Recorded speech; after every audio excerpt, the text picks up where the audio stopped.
Postal आसीगला एक बढ़िया scheme जो आपण थरटीए निवेश करी प्रति मास 9,000 टंका लेखाएं पाइपर। तेज स्कीम नाम कौन रही केमी निवेश करेंगे कौन रही अपडेट जहाँ विषय जाना।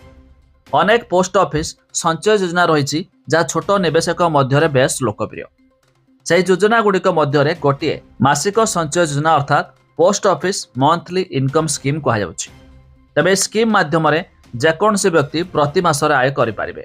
जो माने नियमित आय चाहते से स्कीम योजना अत्यंत लाभदायक अटे।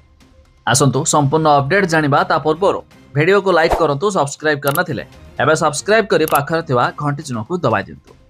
ते पोस्टाल रो स्कीम रो नाम हेउची MIS स्कीम, जार नाम हेउची मंथली इनकम स्कीम। तबे स्कीम रे आपण अकाउंट रे प्राप्त सुध डाकघर सेविंग अकाउंट रे जमा होइथाय।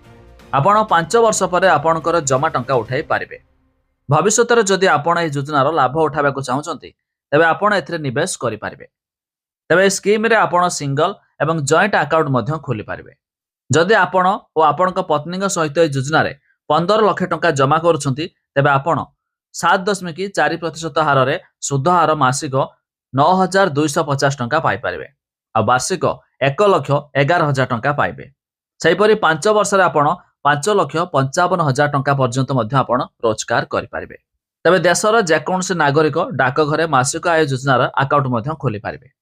ते पिलांक नाम रे अकाउंट मध्य खोला जाय पारिबो। जदि पिलाटी 10 वर्षर कम तार पितामाता किंबा आईनगत अभिभावक तांको ना रे एही अकाउंट मध्य खोली पारिबे। तबे आउ थरे कहि रहूछु पोस्टाल रे स्कीम रो नाम हेउची MIS स्कीम अर्थात मंथली इनकम स्कीम। तबे अधिक जानिया पई वेबसाइट रो लिंक हमें डिस्क्रिप्शन लो देइछु, आपण माने जाय मध्य चेक कर दे पारिबे।